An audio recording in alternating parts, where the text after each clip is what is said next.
आता एक भेंडी तर तेलामध्ये जिरे आणि लसूण टाकलेला आहे. जिरे नाही टाकले तरी पण छान होते भेंडी.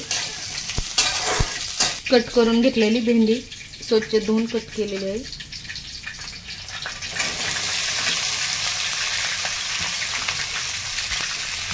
तर छान आधी आपल्याला तेलामध्ये परतून घ्यायची. लसूण आणि जिरे टाकलेलं आहे थोडं.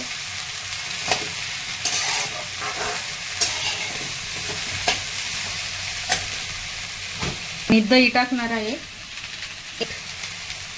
चवीनुसार मीठ टाकून घेते.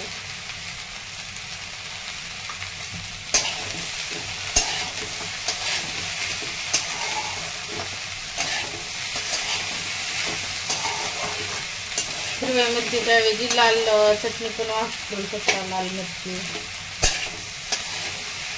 मिरची बारीक करून घेतलेली आहे. भाजलेले शेंगदाण्याचा कूट,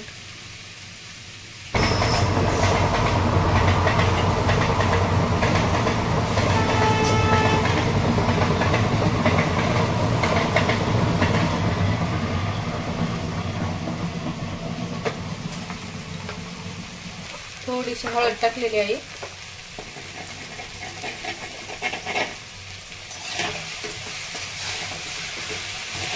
हिरवी मिरची टाकलेली आहे.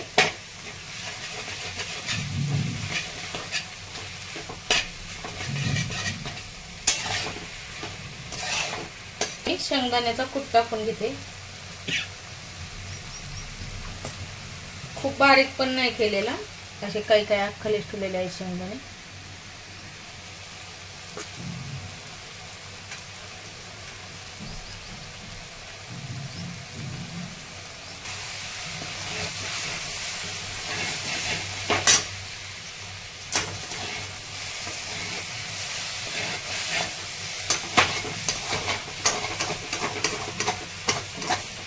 आता टाकणार आहे दही.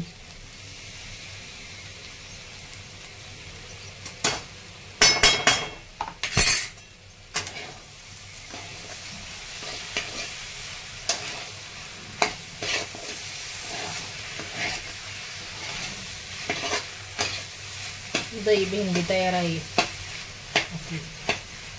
दह्याने छान चव लागते. आंबट, तिखट, हिरवी मिरचीची ते.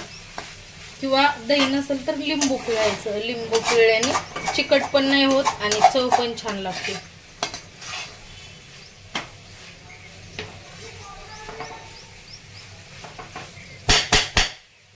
कोथिंबीर नाही टाकली तरी चालते, पण माझ्याकडे होती तर मी टाकली.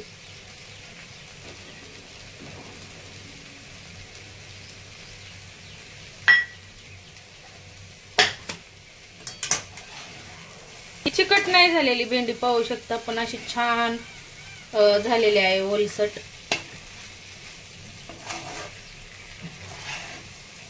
तर खाण्यासाठी भेंडी आपली तयार आहे. खायला